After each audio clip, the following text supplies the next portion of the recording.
The present subjunctive. For regular verbs, this is a three-step process.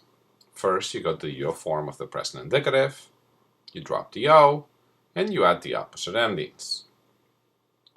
For AR verbs, these are es, hemos, eis, en, and for ER and AR verbs, these are as, amos, ais, an. Some examples. Ellos comer would eventually become ellos coman.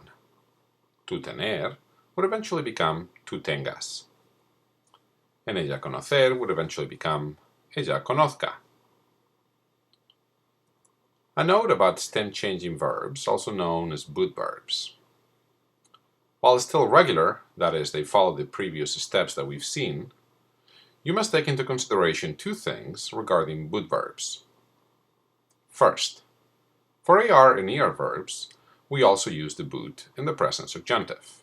That is, the nosotros and vosotros forms do not have a stem change in the present subjunctive, as you can see in the charts for cerrar and volver in your screen. Second, IR verbs that are E to I or E to IE keep the I on all forms, while verbs that have an O to UE change have an O to U change outside the boot, that is, in the nosotros and vosotros forms. You have some charts below that illustrate that for the verbs dormir, sentir, and pedir. The irregulars. There are 6 verbs that do not follow the 3 steps delineated for regular verbs. While the endings are the same, depending on whether they are AR, ER, and IR verbs than we used for regular verbs before, the yo forms of the present subjunctive are different. I use a song to help memorize these irregular yo forms. You can use the pause button if you wish to see the full chart for each verb. The song goes as follows. Haya, vaya, sea, sepa, de, ste, cha, cha, cha.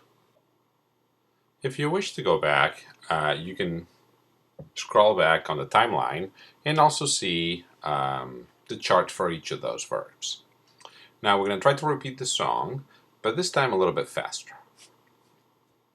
Haya, vaya, sea, sepa, de, ste, cha, cha, cha. Haya, vaya, sea, sepa, de, ste, cha, cha, cha. Haya, vaya, sea, sepa, de, ste, cha, cha, cha.